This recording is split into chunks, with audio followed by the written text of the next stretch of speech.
And so the Magi were the group of wise men and magicians and astrologers that were in Babylon at the time of Daniel, and Daniel became one of them. And as we learn from the book of Daniel, the king had this dream, and he says, "It's gone from me." So he calls his wise men together and says, "Tell me what I dreamt and what it means." And the wise man says, "Oh, king, nobody can do that. You first tell us the dream, and we'll tell you what it meant." Well, that made the king really mad.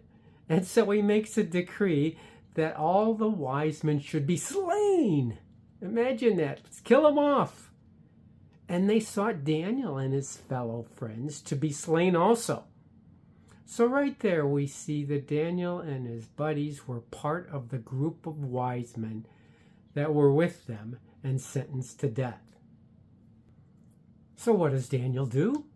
He inquires of the Lord to find out the dream, what it was, and what its interpretation is. And God gives him the answer. And notice what Nebuchadnezzar says after Daniel interprets the dream for him in Daniel chapter 2, verses 46 and 47.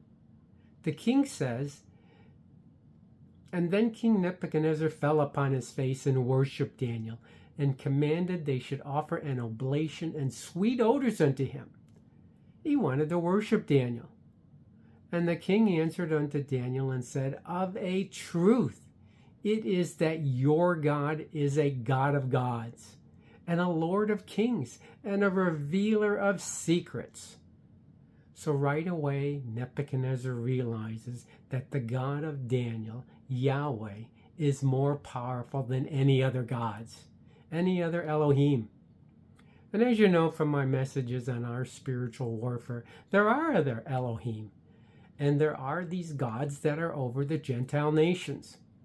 And Nebuchadnezzar had a god or gods over them in which they thought were more powerful than Yahweh until now.